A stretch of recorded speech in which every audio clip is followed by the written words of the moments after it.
What are you wearing? A Canadian tuxedo. Canadian. I'm a hockey player. Let's go Blues. Let's go Blues. Let's go Blues. To all you Blues fans, we're bleeding blue with you. Let's go Blues. Let's go Blues. Let's go Blues.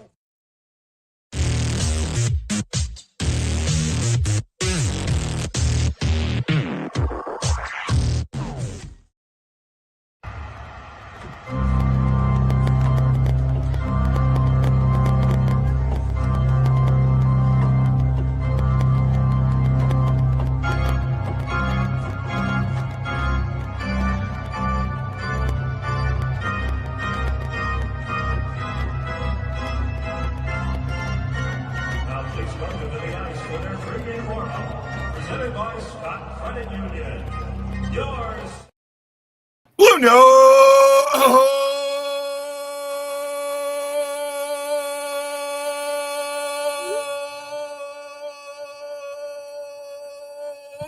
Fan Report. Aloha. Hey, Justin, how are you doing?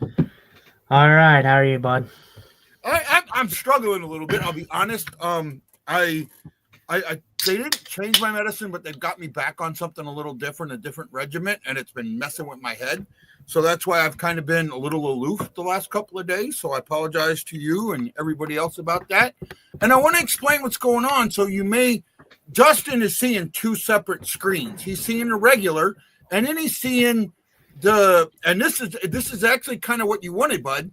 So StreamYard now has it set up that I can, in YouTube, stream normal and portrait, landscape and portrait. So now it's going to record in YouTube in the 9:16, so we can take that and chop it up and put it into YouTube or into Reels TikTok. and other things like that. Yeah, TikTok right? and stuff. Yeah, TikTok and that. Yeah. Right? So that's kind of what's going on there. Hey, everybody, we got 7 people watching us today. Let's give them Already? an applause. Yeah, let's give How them you some doing, applause. everybody? Right? We have a lot to talk about. And honestly, so I had hockey on earlier, right?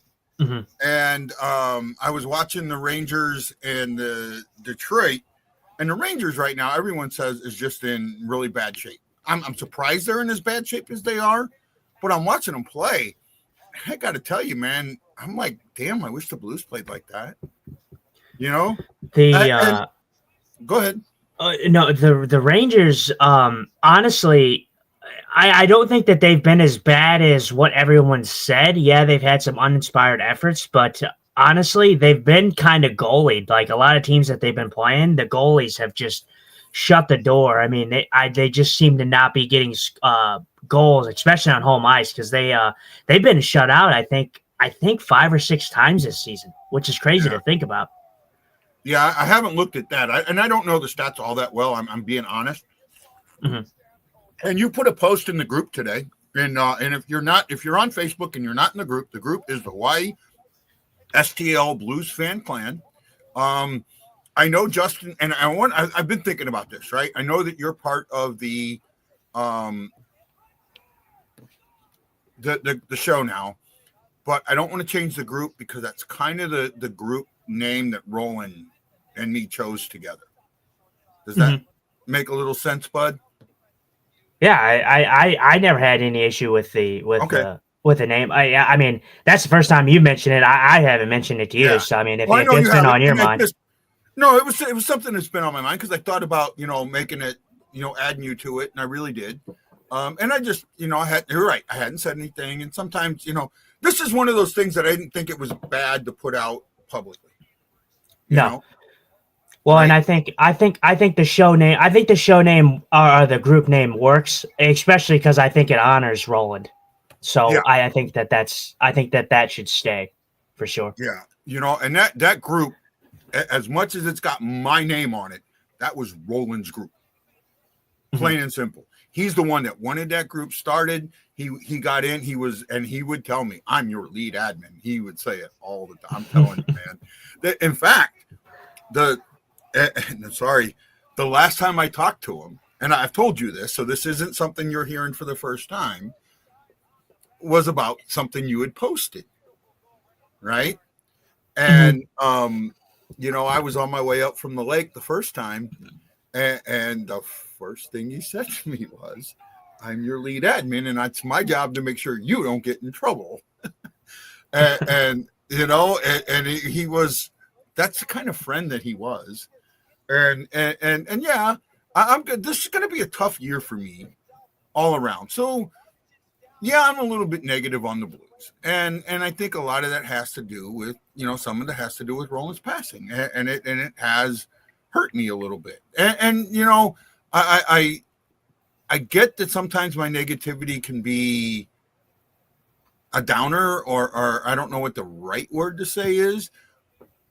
But right now, and I'll get back to what I was originally going to start with. You put that post and you put a bunch of charts in the group, and I'll probably try and show it here in a little bit, right? And hopefully you can explain these charts, because I understand what you're saying, but in some ways, my eye test, I don't. You put out that the two biggest problems were, and correct me if I'm wrong, goaltending and ability to finish. Yeah, at the time of when I posted those, yes. My thoughts have changed a little bit. Seeing as what we've seen, because it has been, I think, a week or two since I posted those charts. Okay, so well, somebody they have changed. Somebody must have just put something on it because it popped up in my feed. Okay, so that's why. So that's what I wasn't completely why. Okay, now that makes sense. Sense because now I think I remember you posted before about Malu being lower, right? Mm-hmm. And what I was getting at, my eye test tells me ability to finish. Yes, they do not have the ability to finish, but goaltending, I'm not completely set that goaltending is the problem. Goaltending, like I said, this post was, I think if I'm correct, I think it was probably 2 weeks ago, maybe at this point. Yeah. Okay. That those charts. So the goaltending, since I actually posted those charts and did a TikTok on it, the Blues goaltending has been good, and I even said that to you, that the goaltending has been way better from what we saw in the beginning, which is why I say, when you look at the goaltending in the beginning, you can't tell me that they were living up to the hype, because they weren't. They're playing a lot better. Do I think it's fantastic? No, they're still statistically at the bottom, so it does say a lot. I think the Blues coverage as of defensively, we'll get into that, has not been as great as it could be. But the Blues goaltending statistics are still not where they would like to be. If that makes sense. I'm with you on that.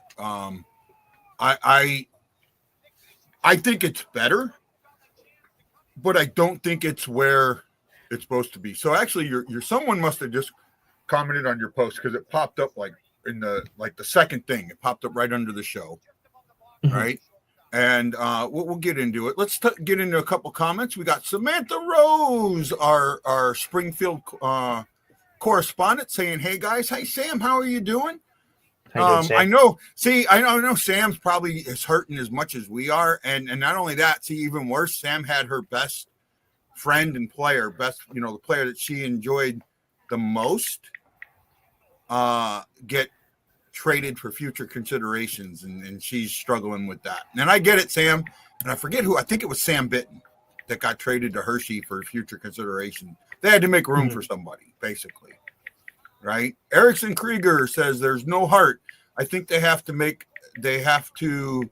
a big trade like Shen or Bushnevich to get things going. Hi, Gloria. I want to get back into this. Hey, just so you know, the way the screen is, you need to move to your left just a little bit.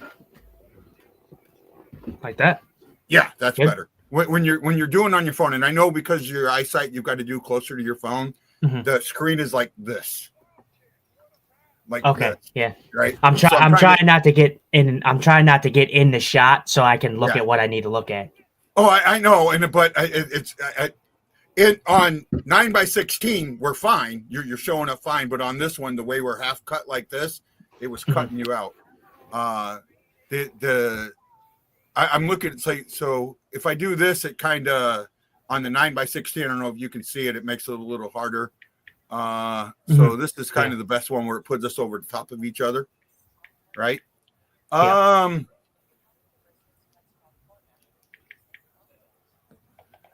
Oh, that's a good question. We'll get to that. Memes from the frame rate. That's a new one, new person. Erickson says there's no heart. I think we have to make a big trade like Shen or Bushnevich to get things going. I don't know who we can trade. I honestly don't. I look at you, and I'm pulling up the Puckpedia right now. All the guys that you want to trade, with one exception, have full no trade clause, right? Bushnevich, full no trade clause. Kyrou, yes, I know. I do not want to trade Kyrou. Other people do. Full no trade clause. Shin has a 15-team no trade list. That might. And the thing with Shin, you're either trading them dollar for dollar, right? Or because when it comes to the cap, we have about 5 million in cap space, a little under 5 million in cap space. But I think with Shin, I want to get dollar for dollar because I don't want to trade him for prospects. You know what I mean? Yeah, see, the way I think about and this is going to sound negative, and this is going to sound like a negative take against Blues fans, and I get it. And I do have them takes. I do feel that way certain times because I do think that Blues fans have gotten a lot more fickle over the years that I've been seeing it. I feel like it's easy to go out and comment, on a thread, a Facebook thread, a Twitter thread, and say, "Oh, trade this guy, trade that guy." That's fine and dandy, but there's a difference between realistic and not realistic. And a lot of the times you're not being realistic. I get it. There's guys that you probably do need to get rid of. Like we were talking about today, Braden Shin, I think could see himself out of St. Louis. But when you get into like the unrealistic trades like Kyrou, first of all, you have to have somebody that wants Kyrou, which I know that there's plenty of teams that do want Kyrou, but you also have to figure out who you're going to get in return for him. You don't just trade somebody just to trade somebody. Yeah. That's not what you do. I'm absolutely with you there. I'm absolutely 100% with you there. And if you're if you're going to trade Kyrou, it's got to be a massive overpay. I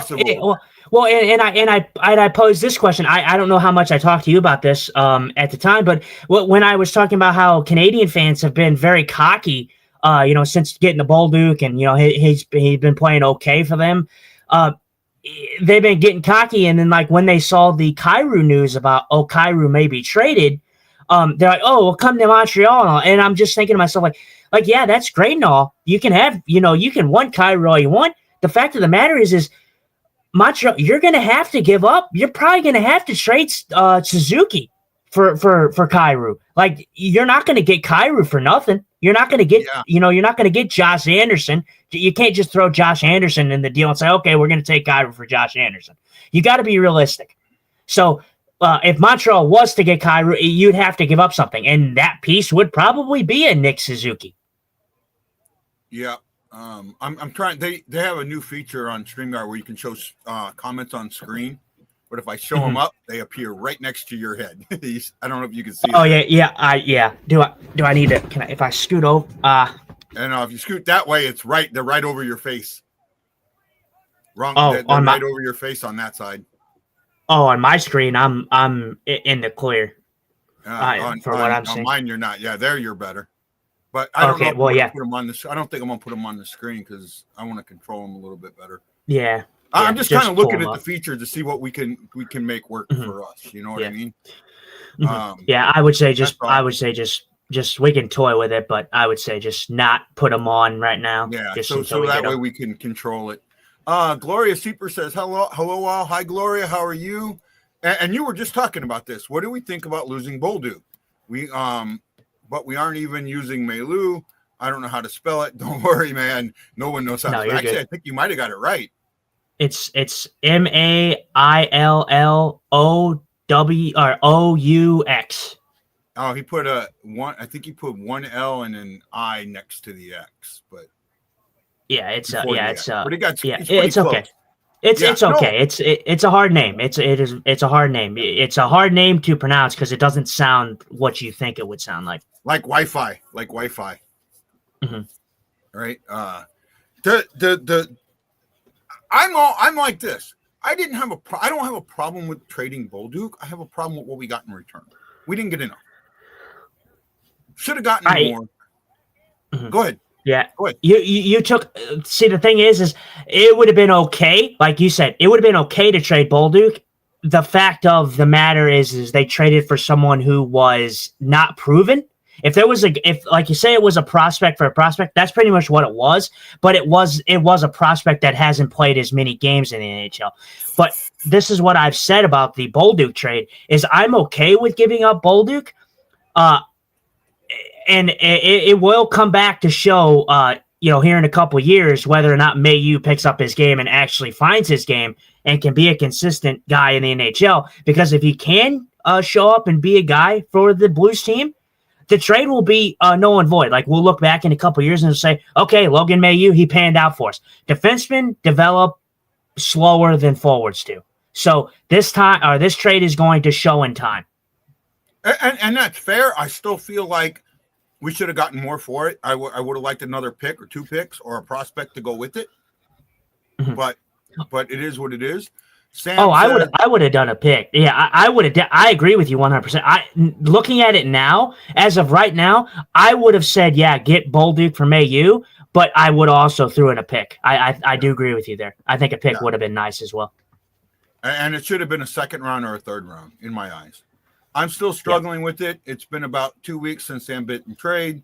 The Thunderbirds team has been there for me since it happened, but it will never get easier for me. And Sam, that happens sometimes with your favorite players, and you're lucky with the minor league teams as those guys are more open to you, so you're able to really, really connect with them. And I'm actually so jealous of you, Sam, that you get to connect with these guys at that point. I think it's so cool, and I'm really happy for you. You're a good friend, Sam. We're gonna have to get you on the show again. We're gonna have to try and get you on the show again if you want to. Chris Shockey says, am I crazy? But it looks like the dressing room splits are the older guys versus the kids. Like the older guys are jealous. Jeluria? I think he means jealous, but I'm not sure. Jealous, probably. Yeah, maybe. Well, he spelled it Jul. Yeah, I think it's jealous. Yeah, it might be. Well, if it's Ju, then that's a butcher of a spelling job there, Shockey. Yeah. Yeah, well, I can't say anything. I butcher spelling and I butcher names. So, yeah, no. I don't know if they're per se jealous, but I think that there's some. I don't know if the word maybe concern is in there, or there might be something to this because it's not like there's a gradual. It's either guys that have been here for a while or guys that are new here. It's not guys that have been, only a couple of year guys. There's not a lot of those couple of year guys here, except, and the guys that are a couple of year guys seem like they're going to fit more in the upper level. I think the only one that might be in the middle there would be Neighbors. But he's a younger guy, but he's been here like 4 years now. Yeah, and this kind of goes back to what I was saying. What did I say on our last show? I literally said this about Jordan Kyrou and his scratch. I said, I'm not saying that Jordan Kyrou is that problem in the locker room, but what did I say about that Kyrou situation? You got to think about it like this. There could be an internal locker room issue that we're seeing. Between who? I don't know. Kyrou? Like I said, it could be anybody. It could be some people were speculating that there was a problem between Thomas and Kyrou, which wouldn't be good. I think the leadership has definitely not been showing for the start of the season, especially. I mean, I just don't see how Braden Shin, in my honest opinion, if the Blues continue this pace, what they're doing right now, I don't see how Braden Shin is on this team by the end of the year. I don't. I'm kind of with you on that. Especially since he's got that modified no trade clause, making it easier to trade him. Why was the end of the season electric with minimal changes over the offseason? Why can't the Blues click like they did in the spring? And that is a really good question. Really, really good question. At the very beginning of the season, very, very, very beginning of the season, I would have said it was a mismanagement of the preseason. Okay, there we go. I'm back. It kind of no, you never left. At least I don't think you did. It loaded for me. It froze. Yeah. So at the very did you read what was said, and did you hear what was said? No, I didn't, because I cut out. So why was the end of the season electric? And with minimal changes over the offseason, why can't the Blues click like they did in the spring? I think that's a wonderful question. I mean, it's a really, really good question. It's a good question, and it kind of goes back to how people called this team kind of a fluke and kind of a one-trick pony. And I do got to bring this to the table too, that we all got to realize that the Blues, they made the playoffs last year, but they weren't expected to make the playoffs.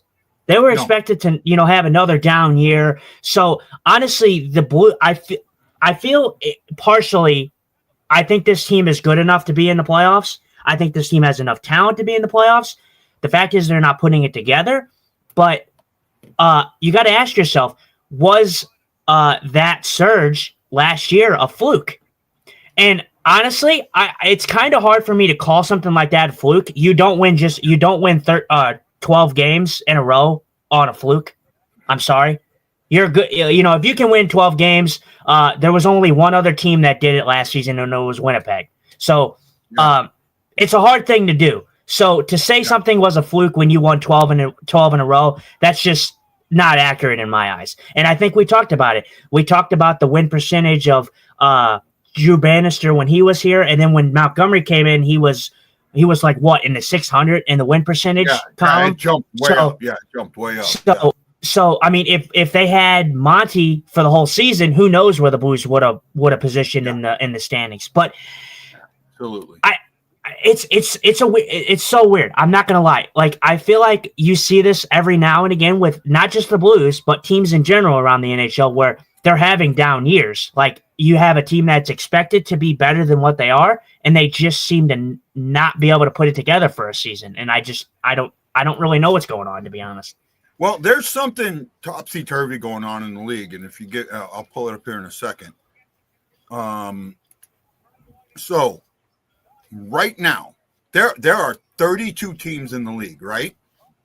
Mm-hmm. 32 teams in the league. How many are below 500? I would assume below 500. Well, I know there's two teams in the East that are under 500 because all the teams in the East are like this close, like so close together. There's two teams in the East, I think, and I think there's maybe 3 teams in the West, so I'm going to say at least 5, probably. Okay, 4 or 5. That's right. Of 32 teams, 5 are under 500. Statistically, where should that number be?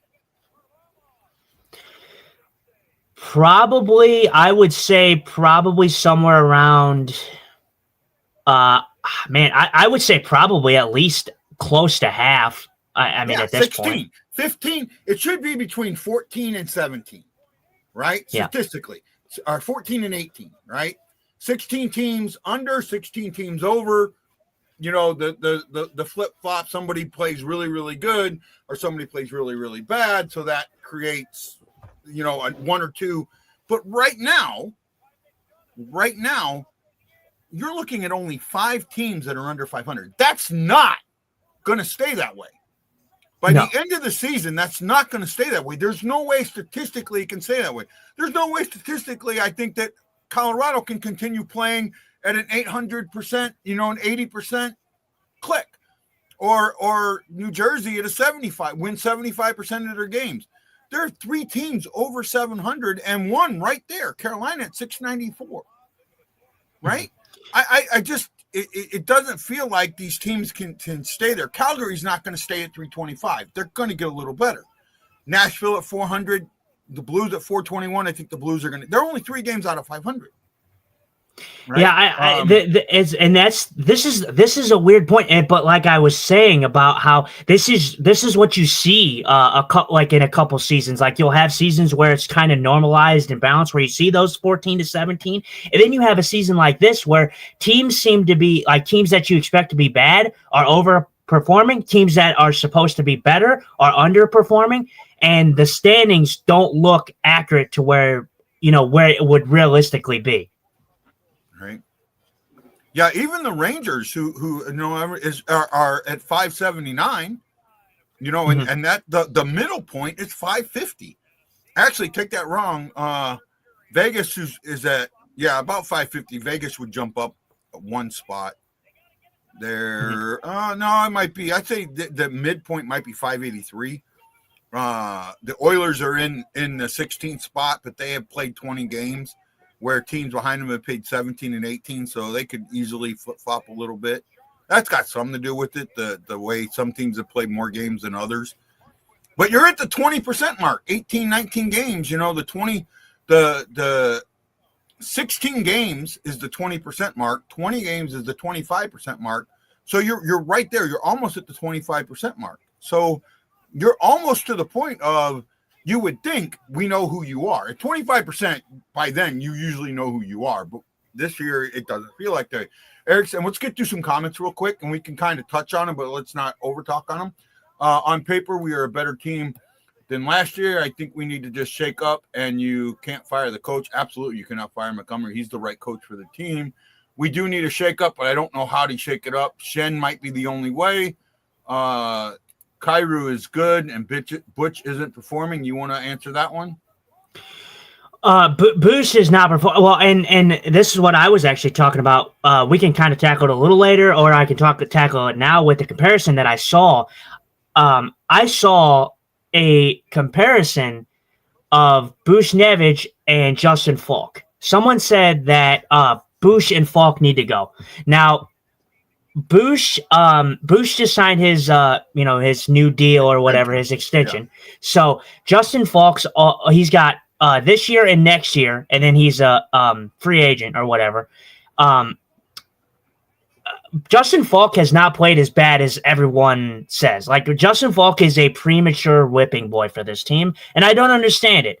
I get it. He makes some bad plays here and there, but like, how can you sit there and say that he's on the same level as Bush? Like, Justin Falk has not played to the level of Bush. Like, Bush has been almost non-existent this year. It's not even close. Yeah. I'm not trading Falk. The only thing with Falk, like you said, he's a UFA, and but he's got a no trade. I don't know if it's a full or a partial. I didn't look. Falk's got a partial no trade. Actually, he's got 1 more year before he's a UFA. Yeah, that's what I said. This year, and then next year is his last. Yeah. Right. As for the scheme, or as for the change, though, it's either going to come in the form of a trade, and like I said, I wouldn't get your hopes up on seeing a trade so quickly, because I don't see how the Blues are going to manage that, because with all the guys with no trade clauses. The only guy that I can see going would be Braden Shen. And me personally, I think that the stubbornness of the management is going to just say, hey, let's ride this team until we get to the trade deadline. And if we're not in the playoff spot, then we'll get rid of Shin. And I don't know if that's going to be the best move or not. As for changes, there may have to be a scheme change, like defensively maybe, where they play a different defensive scheme.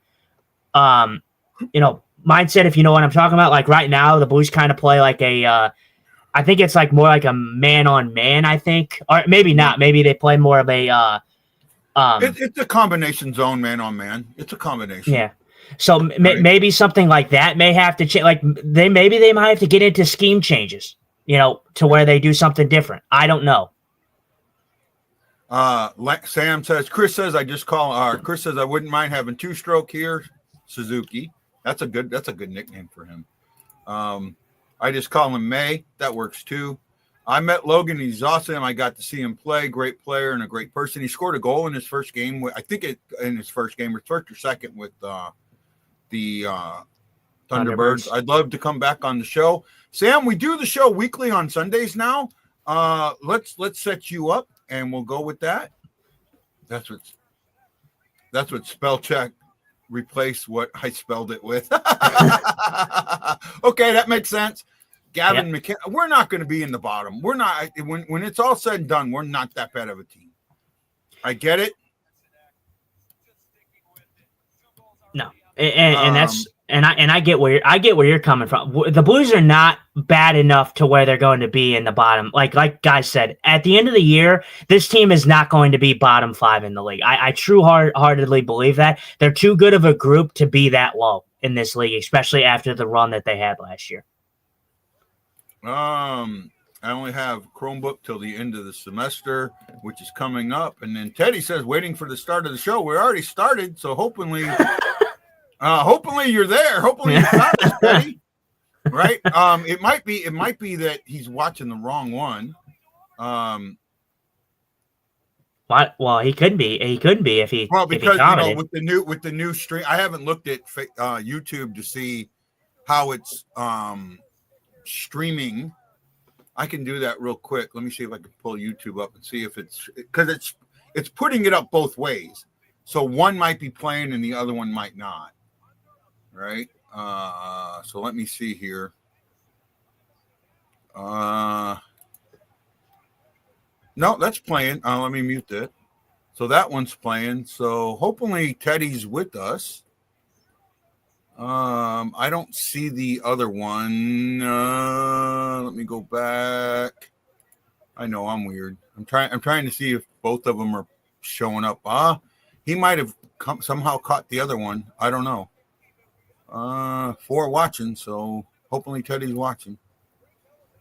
I might be one of the 4 watching now. It might be 5 watching. I don't know. Okay. Teddy, hopefully you're here, bud. We'd love you. All right. What? No, I was just laughing at what you said. Okay. Shen Tex in a package deal. Maybe. Shen and Texier in a package deal. Maybe. I might see that. Texier is still young. You might be able to do that. Wendy. Hey, Wendy. Rangers and Red Wings have a great jersey matchup happening. Color versus color centennial jerseys. Yeah, I did notice that there. It is kind of neat seeing that they're both wearing their older style jerseys or their centennial jerseys. That's kind of cool. Now we need your comments. Oh, by the way, John Jeffries, Aaron Nails, Erickson Krieger, thank you. And if you're watching on Facebook, put them thumbs in the air. If you're doing it on YouTube, please do it too.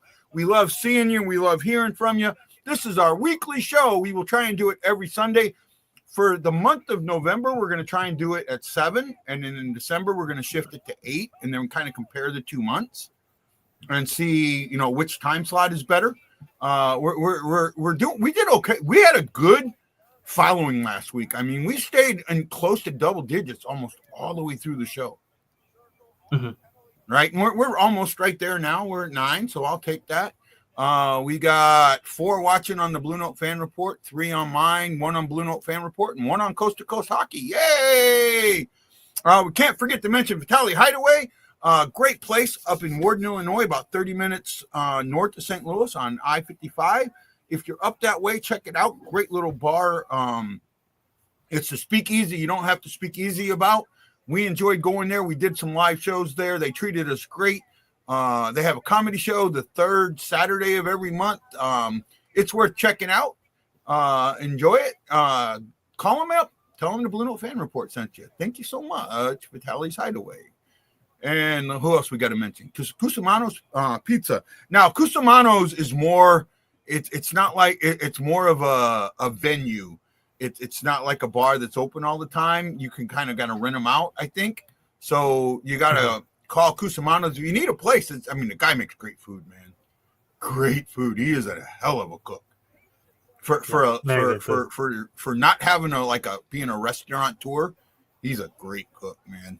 He's a great cook, and he treats his friends really, really well.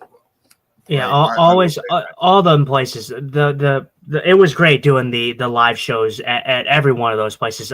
Great staff on all those places. Great food, Cusimano's and Vitali's Hideaway. Awesome food, awesome staff. Always a pleasure. Was a pleasure going there. Hopefully, we get to go back again. Maybe next year. I don't know. Yep. We'll have to see. So when I did the show today, I don't know if you've seen it, but I do little like clips, right? You know, I like little, I don't know what you would call them, feeders or you know, what we're going to talk about, right? Mm-hmm. And today I said the Blues are faltering. What is wrong? What do they need to fix? We talked about that. Do you start making trades? If so, who? We talked about that. Now the third one, this is actually it was second, but the third one and this is the one we haven't talked about yet. There's a 5-game road trip coming up. Can this be a cure? And so I think that's like a really, really important question.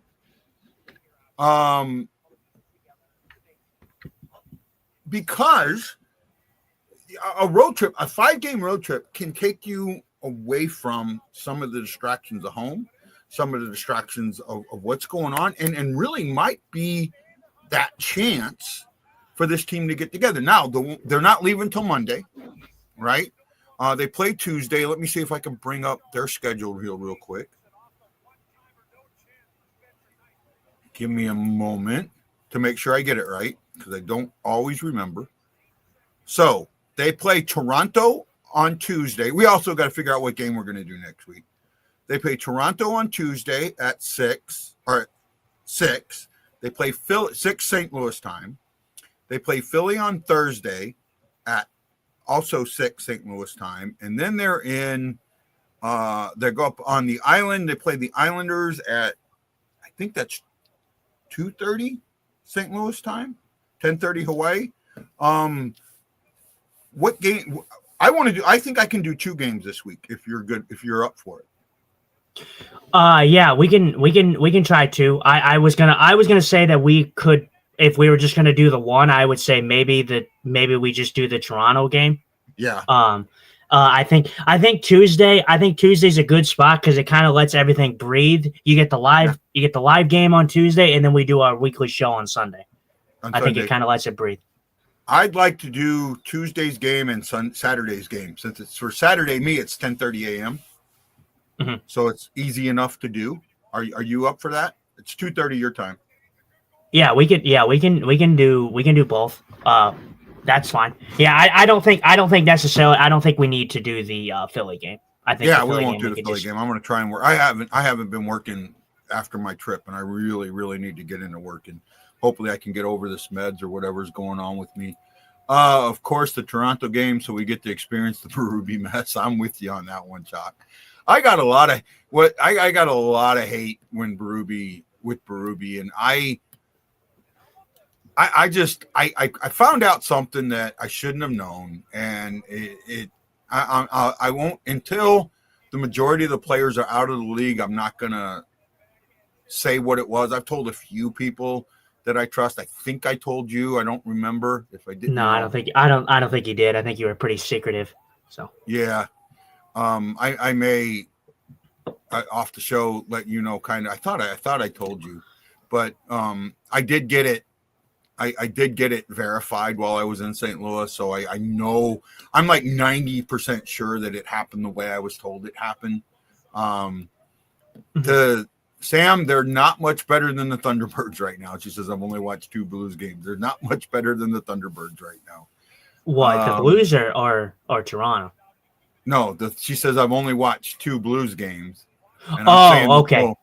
I'm saying the Blues aren't much better than the Thunderbirds. Right? Yeah, they have a both, better record, they both but have struggled. not by much. They both have struggled. That's for sure. Right. I think this road trip, especially, I mean, it's for the most part, you're playing decent teams on this road trip. But because it's a road trip and where it is, this could be good for this team. There's only one game in here. So for the most part, you're going to stay in the same hotel for 5 nights. Mm-hmm. Right? So you're going to go up to Toronto. A lot of those guys are up there. Dinner with family, dinner with friends, da, da, da, da. A lot of these guys from that area. That's a good like team bonding area. Philly, that's the one that's kind of out of it. But then they go and they play the Islanders, the Rangers, and the Devils on Saturday, the 24th, which is Monday, and then Wednesday, the 26th, before Thanksgiving. And I'm pretty sure they're going to fly back that night because Thanksgiving's on Thursday, be with their families, and they play. They have 2 home games right after that. Mm-hmm. This 5 games, that time that you're in New York, and I think actually you can take a bus from Philly to New York in like 6 hours. I don't think it's that far of a travel distance. Does anybody know? How many games have the Blues won? Have they had 5, 3? I don't remember. How many games have the Blues won? The Blues have won. They won 6. 6. They won. They're 6, 9, and 4. Right. Yeah, these stretches of games here, the away games are going to be crucial, I think, in this one, leading up to the break, the short-lived break for the Thanksgiving break. But these away games are going to be huge. My thing with the Blues is, I really mean this. I think if this team would stop blowing leads, this team is going to have success. They're getting the goals when they need them, just like the Philly game. We can kind of get into those games in a minute, but they blew that game. That was a game that they should have won. And there's a lot of games this season where they've blown the game or blown the lead and lost the game because of it. If the Blues would stop blowing their leads, the Blues are going to have a lot more success. Oh wow, yeah. You know what? Pennsylvania's. I think Pennsylvania. I'm a Philadelphia.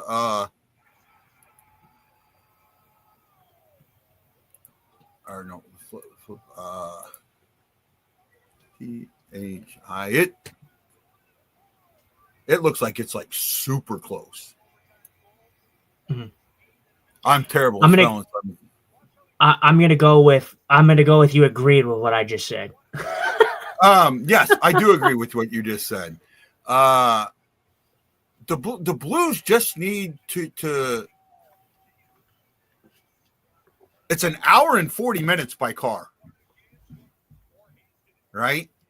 It's an hour and 58 minutes, hour and 40 minutes by car. Wow, it's that close. I didn't realize Philadelphia. That's city center to city center. Yeah, it's not too bad. I didn't think so. It's a lot closer than I thought. Right? Yeah. 94 miles. Yeah, it's like wow, really close. So you could play in Philly and then go right to New York and then have 5 days in New York. I mean, you can really, in all actuality, stay in the same hotel, right? I mean, I know the Islanders might play a little bit out. I don't think do the Islanders still play it at Madison Square Garden? I don't think so. I think they have their own arena now. That's the Rangers. That's Madison Square Garden's the Rangers. Yeah, they play there. Yeah. Well, I mean, at one time, I think they both played in the Garden. Oh. Right. No, I think. God, where do the Islanders play? I think they play it. When you tell me, Nassau, I'm sure. Nassau. Yeah. I want to say they play at Nassau.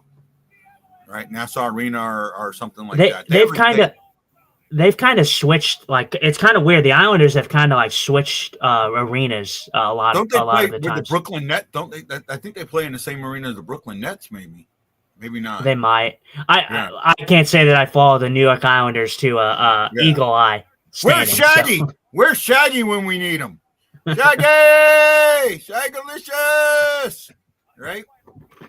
Hey guys, if you're watching on YouTube, don't forget to put that thumb in the air like Ryan Green always does. Give us a thumbs up. If you're watching on and if you're doing it on Facebook, same thing. Don't forget to put that thumb in the air so we can say your name. Where are we at? Oh, wow. It feels like we've talked about everything already. Islanders on Long Island USB Arena. Okay. USB, that's what it is. Yeah. I will say I'm looking forward to the Islanders game more so than I am any other time, because I don't really find the Islanders game, like when they play the Islanders, very appealing to me. But I'm excited just for the fact that I get to see Matthew Schaefer. The guy's gonna be so good, dude. He's been very good this year. And definitely he's going to be in consideration for that Calder, honestly, from what I've seen. Yeah.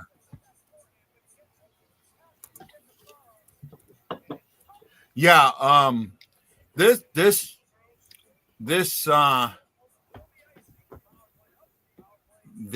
season has not gone anywhere like I thought it would. Oh yeah, USB Arena's only what am I looking at here? It's 35 minutes from Manhattan.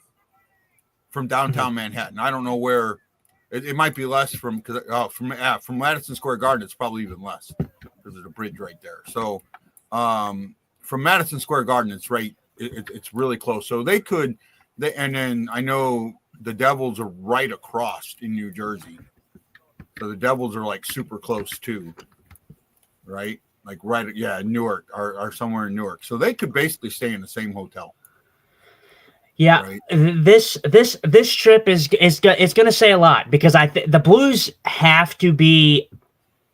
I'm going to say the Blues need to be over 500 on this road trip. Oh, yeah. They need to be 500, over 500. And honestly, the teams that they're playing, yeah, there is some good teams in there. But this is your time that you need to capitalize, okay? You have a Toronto team that's reeling. They are not playing good hockey. They are playing very, very bad. They might be playing even worse than the Blues. And that's saying something. So you need to take advantage of a Toronto team that I don't think has. I don't know if Austin Matthews will be back in time. Yeah. He's injured right now, so obviously that plays a factor in it. But even when he is there, they haven't been playing great. You have an Islanders team who is kind of hungry. You have Matthew Schaefer, who has been playing great. Their team's been kind of surprising so far. They're not the greatest team. So you need to take advantage of them. The team that I am worried about the most in this stretch is probably the Devils. The Devils will be the hardest game. The New York Rangers, you need to take advantage of them struggling at home. I don't think they have got a win at home yet. So you need to make sure that you get a win in the Garden. How about I will tell you that right now. I will tell you what their record is at home right now if you give me just a few moments. Can you do that? Yeah, I think they're like 5-2 or something at home. I think it's something ridiculous. Unless they have won a game. I know they won a game recently, but I don't think it was at home. Okay, I'm pulling it up now. At home, they are 1-6-1. Okay, so they have won. I don't know who they beat at home, but they have not been good at home, and they've been. I think every one of their shutouts have been on home ice. So they've been shut out 5 times on home ice. Yep, might be able to tell you here in a second who they beat at home. Oh, here we go. Yep. Yeah. Well, they beat a bad team. They beat the Predators. Okay. Yeah. You're not saying much. I will say that the Rangers have maybe deserved a better fate in some of the games that I've watched because, like I said, they've been kind of out-goalied. But still, they've been shut out, I think, 5 times on home ice, which is not good. Which is, like I said, even worse than the Blues. So it's crazy. It is crazy. The Toronto team, the New York Rangers team, there's just so many teams that you expect to be way better than they are, just not playing good hockey, man. You are correct. They have been shut out 5 times on home ice. Isn't that crazy though? You're you said, like we talk about, you're only 20% into the season, but imagine getting shut out 5 times in the first 20% of the season. Yep. That's crazy, dude. That is crazy. If Hunter, Skinner, and Devo play, I'll watch maybe even maybe more even. If it's just Devo and no Skinner, I'll be happy either way. Well, right now, Devo, I don't think Devo's going anywhere. But we do have some good news. There's a Jake Neighbors is going on the trip.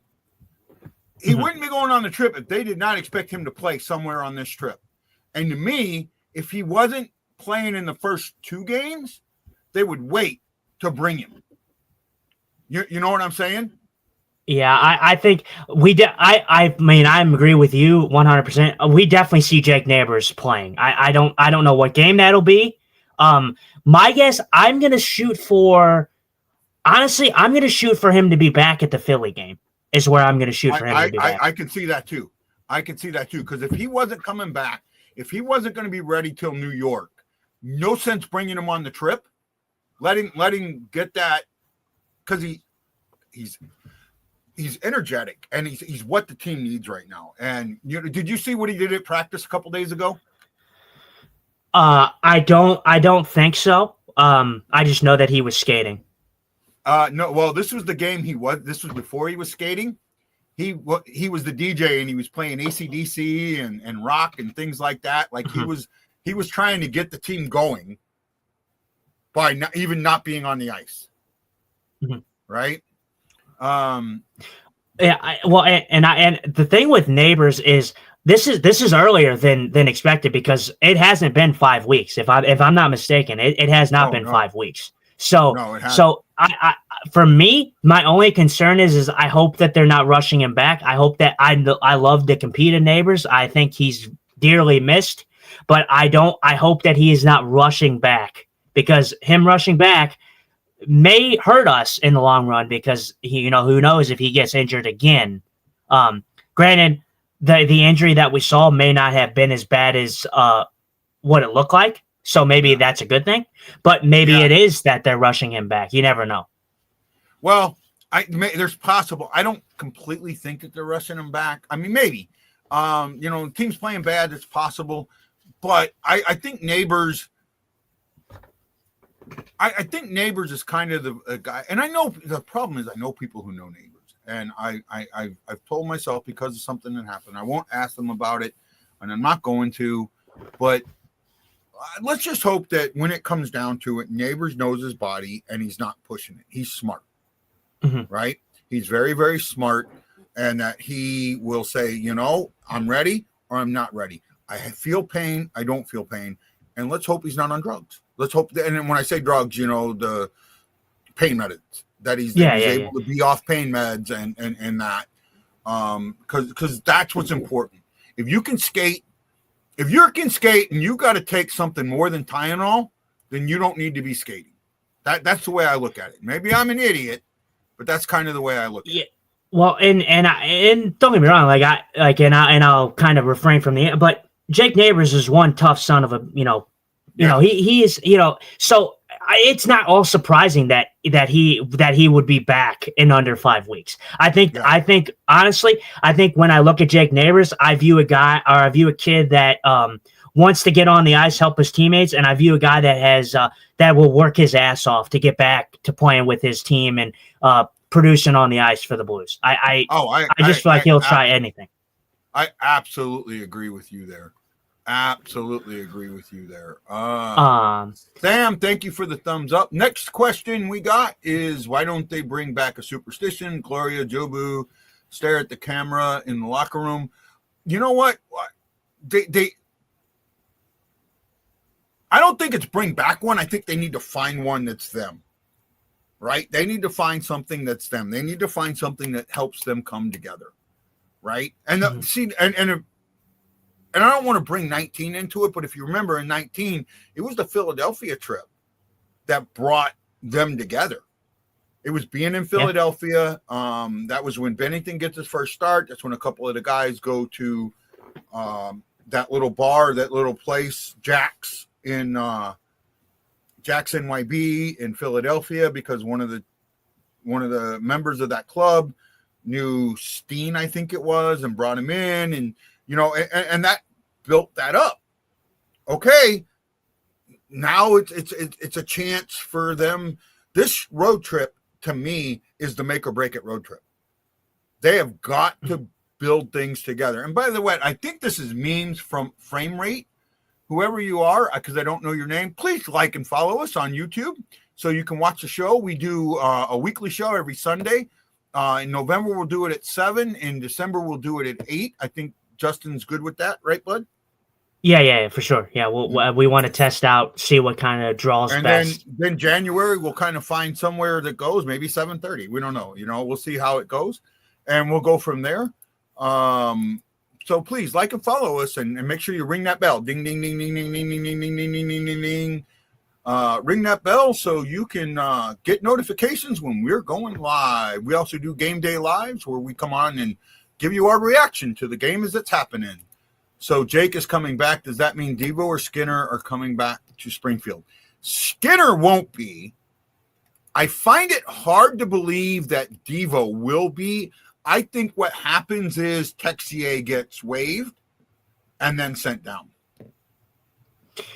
Yeah, I don't see how Devo has not been the problem. So I don't see how you can possibly put him back down. I feel like that just kind of stifles everything. Like, you have him go down in the minors. He doesn't make the roster to begin with. I think it was the right move not to put him on the roster to begin with. Despite his good play coming up, that doesn't mean that I'm all, well, he should have made the team out of camp, because I don't think so. Yeah.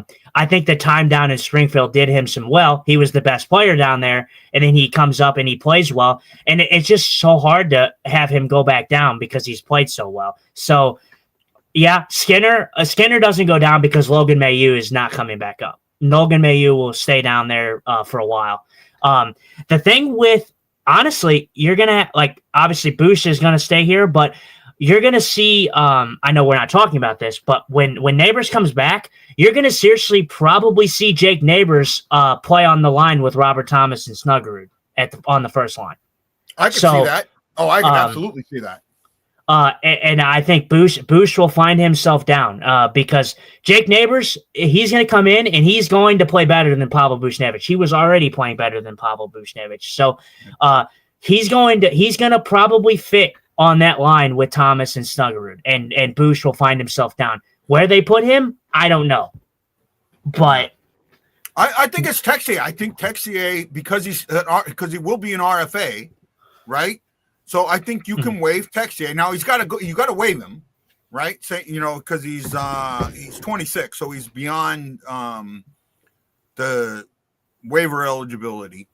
But he's not waiver exempt. So you got, and you're not sending Snuggerud down, obviously, right? No. Dvorsky's earned the right to stay up here. I think you send Texier. I think you waive him and see what happens. Do I think someone takes him? No, I don't. I honestly don't. Well, and it's a good. I mean, it's a good AHL guy to have down there, and if he does clear waivers, it is definitely a good pickup for Springfield down there. Oh, yeah. I do think though that it is kind of it could be a Colton Ellis situation where you may not expect someone to claim him, but you have someone who has the cap space to claim him that may need a guy on their fourth line, third or fourth line down there. It just depends on how teams are feeling, but Texier will be the odd man out. When Neighbors comes back, there's no way that I would send down Dvorsky, and if they do, I would be very concerned about the management's direction. If I'm honest, He says Samantha says I met Jake a few times when we had him in Springfield, and he always says when he's hurting, when he got injured in Springfield a couple times, he hated not being able to play. He's the type of player that when he's ready, he's ready. And that's what I felt like.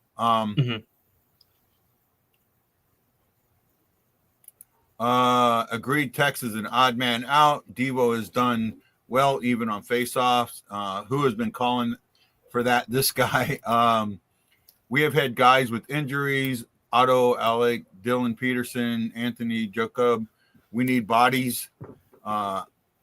Management, who's ready for Steen? I'm not, honestly. I'm a little concerned with Steen, and I don't think management is much of the issue as everybody makes it out to be.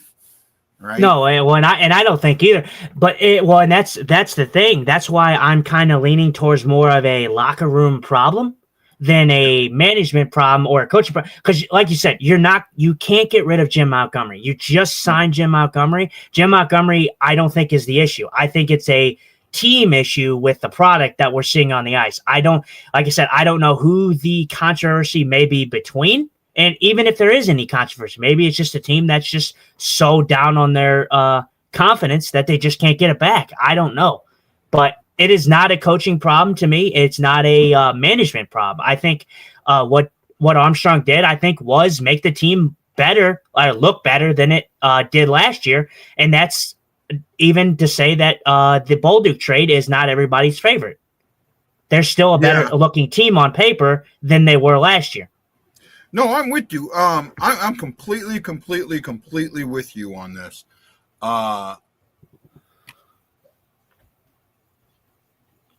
Come on, guy. Don't you know that you agreeing with me isn't good for content? Yeah, we got to argue. We got to fight. Come on, Justin. Let's go, man. Gotta scrap. Gotta WWF it here, man. Yeah. Gotta give you the Stone Cold Stunner. Well, hold on. So, memes, we're going to go, and you and me about going round and round. But Berube was not the right coach for this team at the time when he was let go. He was not. He had absolutely lost the locker room. There was things going on behind the scenes that a lot of people don't know about. That Berube and look, he went to Toronto. He was supposed to be the saver in Toronto, and he's on a hot seat already. He's been there a year and a quarter, and he's on the hot seat already. Well, right? and I want to say this because I know that you are not a Craig Berube guy, and I do agree that he lost the room when he on his departure out of here. I do agree with that. He's an old school coach that didn't gel nicely, especially with Kyrou, but just with the young guys in general, he lost that room. But there is things that Berube has done well in his tenures for coaches. For Toronto, you can blame the coach all you want, but at some point you got to start blaming the players of Toronto. I mean, I'm not trying to stick up for Berube, but Toronto has had this issue for years now. Toronto is a team that has considerably been a team that's been not looked at well enough from a leadership perspective.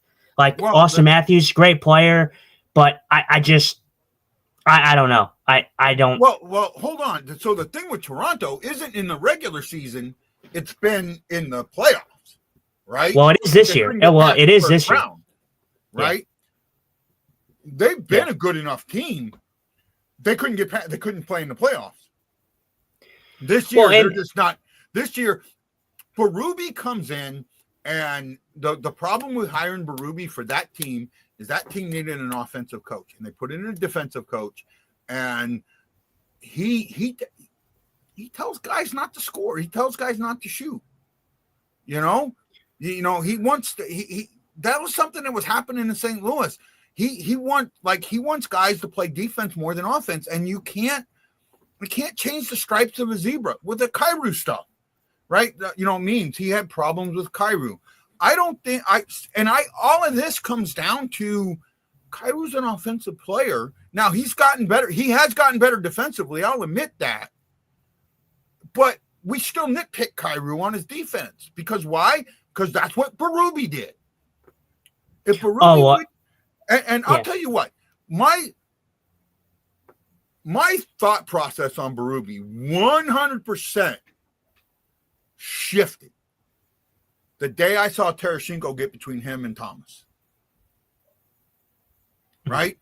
Because Tarasenko was never, ever, and yes, I'm wearing Tarasenko colored glasses. Never considered a coach killer.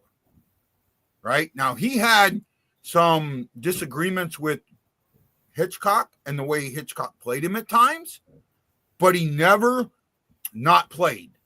You know what I mean? He never. He never seemed like a guy that took everything to heart. He kind of knew it was like, oh, well, I see it like the coach sees it like this. Like, I'm not going to be like kind of a petty kind of guy about it. Like, I'm just going to wear it on my sleeve and then go out and play my game kind of thing. felt when he got in front of Berube, it got, between Berube and Thomas, and straight up said, "We don't do that here." That told me everything I needed to know. Mm-hmm. Everything I needed to know. And look how many guys that left this team are now 2- and 3-time Stanley Cup champions, right? Mm-hmm. And some of them left this team because of Berube. In fact, 2 of them I know left this team because of Berube, right? Pietrangelo and Tarasenko. They're both two-time Stanley Cup champions. Mikkola, 2-time Stanley Cup champion, did not leave because of Berube, but that trade was facilitated because of Berube. Who else? There's somebody else. Barbashev. Mm-hmm. Right? Now, Barbashev didn't leave because, I don't think Barbashev left because of Berube, but I think Barbashev became expendable because of Berube. Yeah, I think I think when you think about it like this, I mean, those guys are Stanley Cup champions elsewhere. Granted, I will say, still great pieces, and I will say that they played well for their respective groups to get those cups. I will say, though, Tarasenko didn't play as big as a part in his Stanley Cups when he left St. Louis than he did when he was here. He played a massive part when the St. Louis Blues won. Oh, yeah. And I'm not taking that away from Tarasenko. He's still a great player. But when you look at where he was when he won the Stanley Cups elsewhere, those teams were stacked. Like, Tarasenko was not the reason that the Florida Panthers won the Stanley Cup. No, I'm sorry. No, you're right. You're right. You're right. I'm not taking that. You're absolutely right. He was not the reason, but he was a valuable part. Same as Maroon. Maroon wasn't the reason that Tampa won 2 cups, but he was a valuable part. Exactly. I mean, and like I said, that's why I'm saying I'm not taking too much away from. I'm just kind of making a point that, the reason those guys are Stanley Cup champions. I mean, I will say Pietrangelo, he won a cup with Vegas. Vegas wasn't an expansion team, but Vegas kind of, in an aspect of things, kind of really wasn't a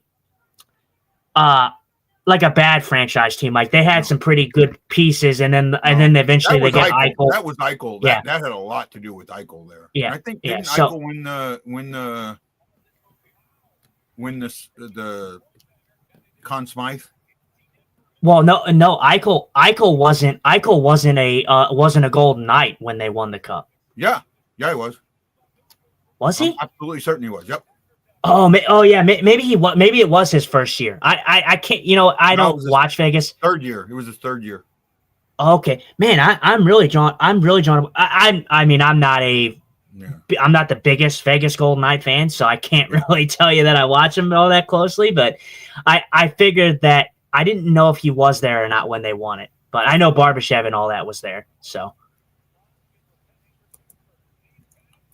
I'm trying to look it up now. No, you're good. I think they won it in what, 20? They just won it 2 years ago. Okay, yeah. Okay, so it was Marchessault. Marchessault got it for the Knights. They won it in 23. Okay. Right. They won it in 23. Marchessault got it for the Knights. But I think Eichel was a big part of that too. Yeah, I didn't think Eichel won that award. I didn't know if he was there or not when they won it. I thought that they were. It sounded about right, but yeah. No, you're man, what am I doing? I feel like I'm lost again. I'm lost. But yeah, I definitely get where you're coming from with Berube. Berube definitely did lose the room. Near his near his end of the time, and that was the right move to eventually move on from him. Like I said, for most Blues fans, it's going to they're always going to like Berube because he brought us the cup. But sometimes I like your opinion on things. Like, you're not so blinded by the cup that you're like, oh, I like Berube just because he won us the cup. Yeah, kind of thing. Yeah, I do think that there's things that. Right. I do think that Berube, like I said, despite what happened, I think Berube did do some good things. One of the best things he did was the hand pass where he just said, let it go. Yep. That was one of his best moments. So, I mean, there was some positives. All in Blues history. Yeah. So, I mean, there's some – he's had some good moments as the Blues coach.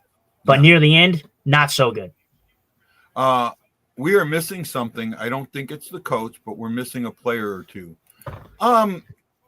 If you want to know what I think we're missing, and I know this is like so counterintuitive, I think we're missing toughness.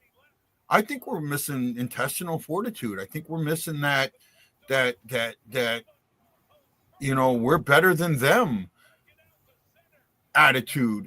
You know, the game yesterday, the Vegas Golden Knights showed you how to close out a game. Showed the Blues how to close out a game. They kept coming. They were not letting the Blues have the puck. They kept after them. They just were not going to let the Blues have the puck. And they didn't sit back. They weren't passive. They were absolutely aggressive, time in and time out. And if the Blues did get the puck, they were back. They were ready. They were constant. They were puck. They weren't chasing the puck, but they were on the puck. Does that make sense?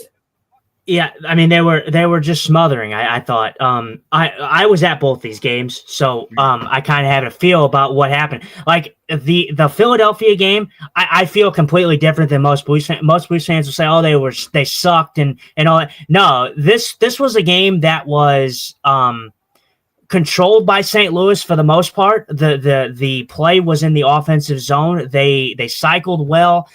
They should have shot more. That was the criticism in that game for me was they should have shot more. But then again, I can't say too much because they scored 5 goals. 5 goals should win you any hockey game. And the fact that they blew 2-goal leads twice in this game cost them the game. But overall, this was not a bad Blues performance. They deserved a better fate in this game.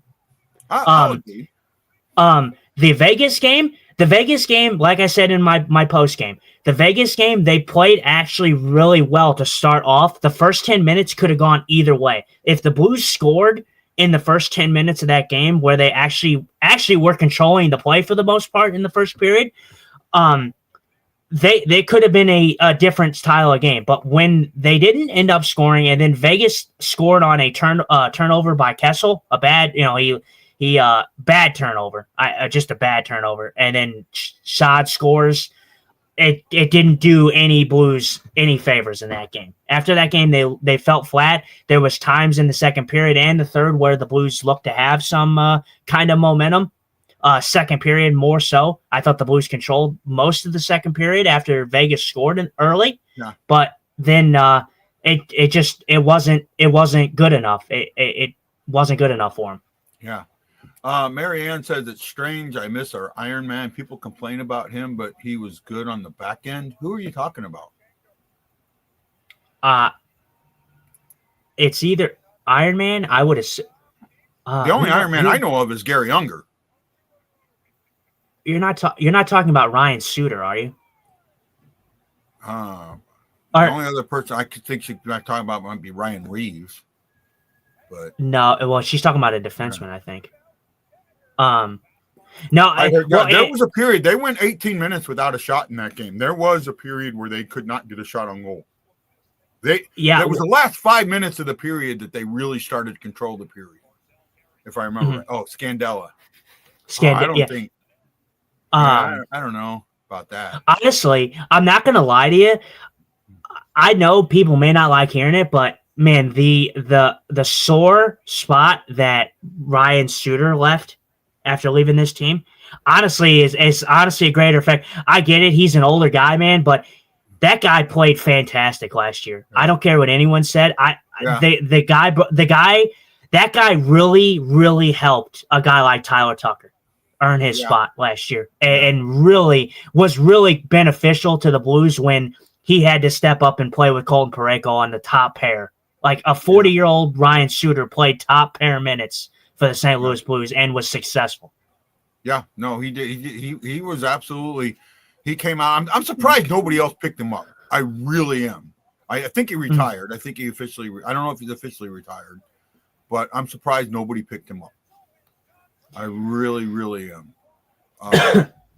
I thought somebody would have picked him up because that. And again, what he brought to the locker room, right? What he brought to the locker room, the work ethic that he brought, and that's you don't play until you're 40 without a really, really solid work ethic. No, yeah, you don't. Well, and like I said, I just think that he was that veteran presence that defensive core. I mean, and granted that is a small number of it. I do think that Colton Parayko should be that guy. Yeah. He should be the guy, the veteran guy that rallies the boys. But I just feel like Ryan Suter and Colton Parayko kind of vary in different ways, though, because I think Ryan Suter has a lot more toughness than Colton Parayko does. Colton Parayko is kind of like a big teddy bear. He can't, like, when Colton Parayko wants to be aggressive and like shove people out of the blue paint, he will. And I love that Colton Parayko when I see it, but it's very rare. Ryan Suter, he don't give a shit. He'll just cross-check the hell out of you. Yeah. He doesn't care. Yeah. Mary Ann says she was talking about Bomeister. Oh yeah. Bomeister. Yeah. Good. He was good for the run. I think for what he brought, what he was just what the Blues needed, I thought. I don't think when the Blues got him, I was like, oh, Jay Bomeister, okay. Like I was just like, okay. But what he did bring was a veteran presence to that Blues core. So I mean, it did help them in the long run. But I mean, we can't keep living in the past. Like this is actually, I didn't bring this up, and we won't go into it like crazy. But I saw someone post on X, and you probably know Thomas. Thomas Welsh or whatever. Yeah. He posted Tage Thompson scoring a goal. He's like, I wish the Blues had this guy. Like, oh my God, dude, stop living in the past. Like, I'm sorry. I get it. Tage Thompson is a star now. You have to think about it like this. If Tage Thompson stays in St. Louis, he may turn out to be a great player. Tage Thompson would have never got the same opportunity in St. Louis that he had in Buffalo. He wouldn't. So Tage Thompson, 1 billion% agree with you on that. Tage, and I'm not saying because Tage Thompson is a fantastic player. If Tage Thompson stays in St. Louis with the opportunity that he had, he would have only been he probably would have only been a third line player for the St. Louis Blues. Yeah. Right. My biggest issue with that trade, right? One was I have two issues with it. One was we gave up Tage Thompson. However, I agree with you completely that he was never going to get the frontline time he needed here. Never. No. Never. I get that. I do agree with. But Ryan O'Reilly was not worth 5 players. 3 players and two picks. Now, with that said, I'm going to put an asterisk there and say that Buffalo needed to get rid of Ryan O'Reilly, and St. Louis knew it and said, you have to take Sobotka and Laterra to make this deal work. Mm-hmm. That's what I think happened. Again, I don't feel like Ryan O'Reilly was worth the 5 pieces, but I think that there were some things happening there where we got better, some addition by subtraction. Right. Well, the thing with me and it wasn't Sobotka, it was Laterra, it was Sobotka and a guy that started. It wasn't Laterra. Laterra went somewhere else. It was the guy that quit playing after he got traded to Buffalo, and I can't think of his name. I want to say it started with a B, but I might be wrong. Chucky might remember it. Right? I'm not sure. Probably when I hear the name, I'll remember.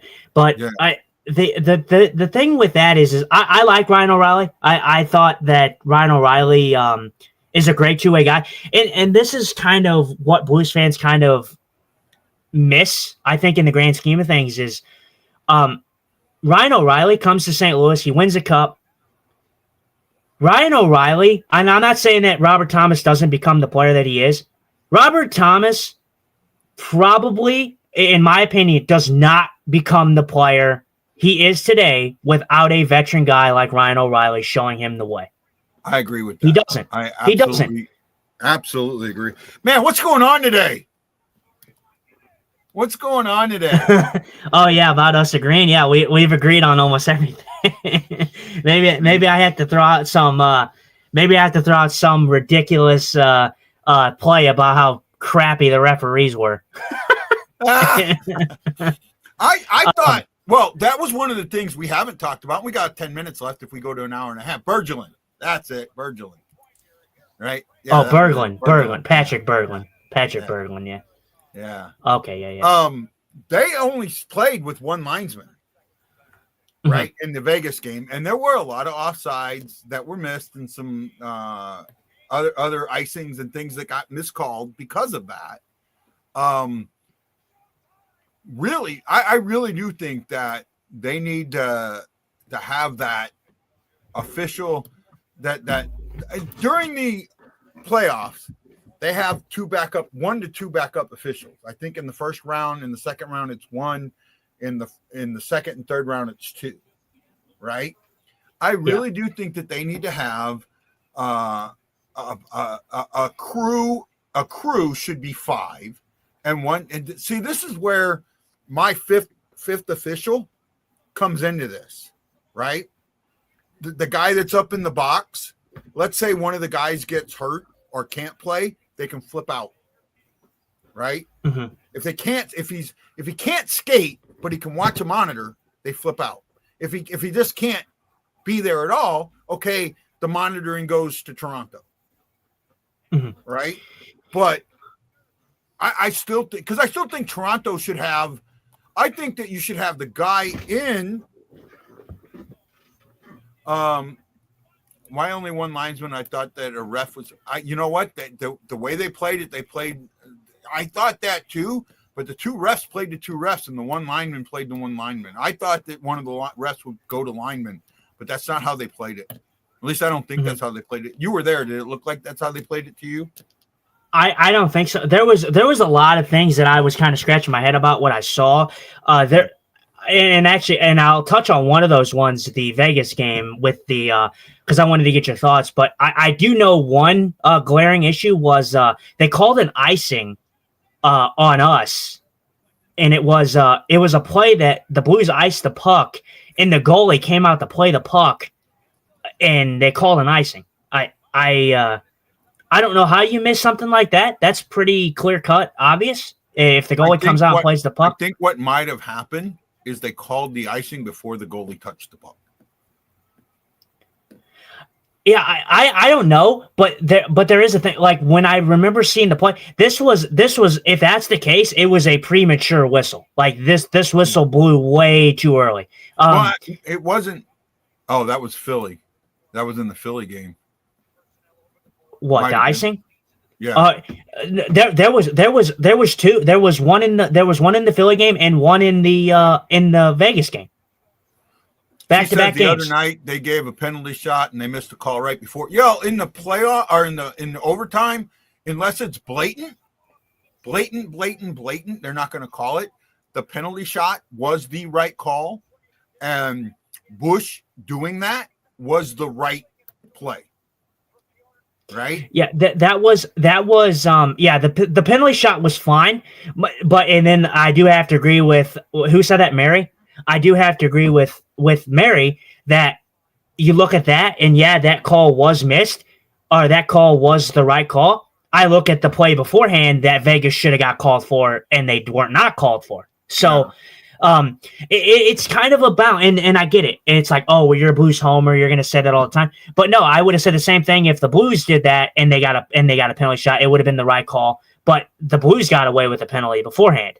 So it's a consistency problem. And that was not the only penalty that Vegas got away with in this game. Oh yeah. They if you remember correctly, and I said this to my dad, they called a penalty. So Vegas, this is the play that I want to talk about, but that I want to get your opinion on. The Nathan Walker high sticking call. Yes. I thought they did that absolutely right. Okay. So absolutely right.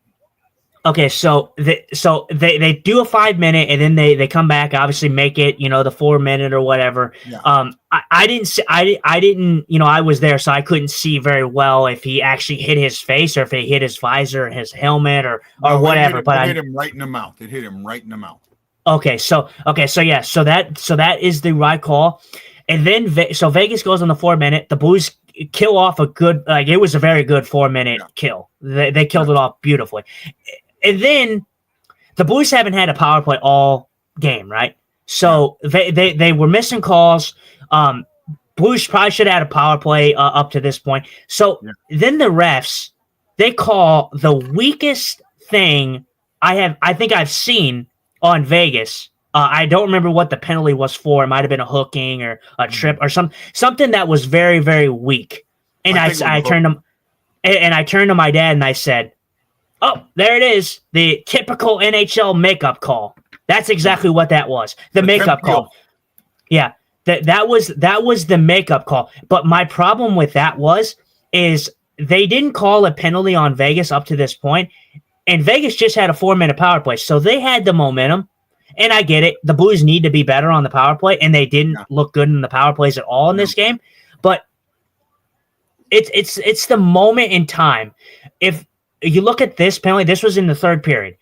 If the Blues got a power play in the second period when they were buzzing, absolutely buzzing, they were controlling play, it could have been different. The Blues could have scored with the momentum that they had in that period at that time, and they got a power play. They might have scored. They didn't have any momentum after they called this makeup call. And I'm not saying that as an excuse, but it is kind of an excuse. I absolutely agree with you. God, man, what's going on today? We're at we're just short of the 1 hour and a half mark, and we're going to cut the show here. We're at 120 or 127. Great show tonight, man. Any last minute things you want to put out there in the last couple of minutes? My last remark needs to be, and I said this earlier, the Blues on this road trip, like I said, I agree with Guy that this is a gut check. This is the biggest road trip up to this point, and this is not you can go 500, you can go under 500. You have to be over 500. This is a road trip that me personally, I know it's unrealistic the way the Blues have played. The Blues have to go 4-1 on this road trip at least. I'm sorry. 4-1 or 4-1. And the only outlier being the New Jersey game. I think New Jersey is a very good team, and they're going to be the hardest team on this road trip. But you need to go at least 4-1. I would say maybe a stretch, maybe 3. 5 games? 3-2 would be okay. That's over 500, but I would say 4-1 is probably your sweet spot. Yeah, I'm with you. One last thing. I don't know. I know you can't see this, but if you look at Chris's on the screen, his face thing, where his face should be normally, he has a little angel with the word Kylie above it. The Vandalia community is reeling. They had a tragedy. A 13-year-old girl was killed. Chris's sons knew this girl very, very well. Our hearts go out to the Vandalia community. I do not want to get into what happened. You can go look it up. I don't need to say it. It's tragic. That's all I'm going to put. It's extremely, extremely tragic. My heart goes out to the Shockey family, to the family of Kylie, to everyone that knew her, to her family and friends. Our heart goes out to you. We're thinking about the Vandalia family, our Vandalia family tonight. So just wanted to put that out. Guys, this was a good show tonight.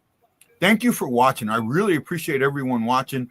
We will be doing a show on Tuesday and then on Saturday, and then next Sunday, right after Thanksgiving, will be our standard, Sunday show, 7:00. So please check us out. If you're on Facebook, like us, follow the BlueNote Fan Report, and you can click in there that says notify you when we post. So click that so you know when we post. On YouTube, same thing. Like us, follow us, click the bell, click all notifications. Make sure you know when our show's coming on, and go back and watch it. And now that we're going to figure out, now it might take us a couple of shows to figure out this 9x16 and start putting some reels out there.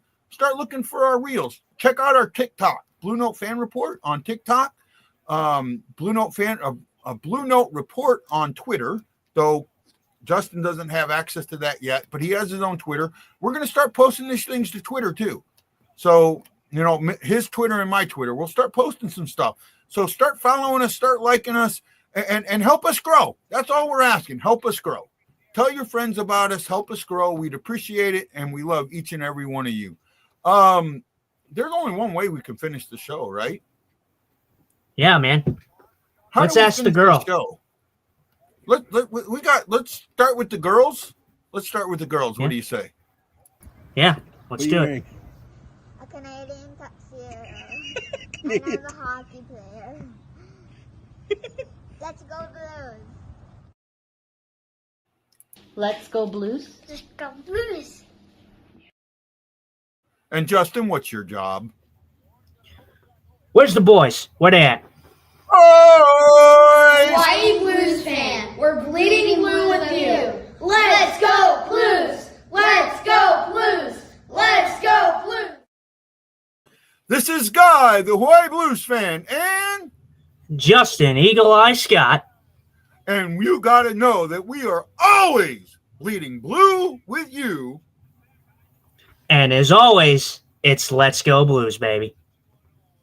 Hello!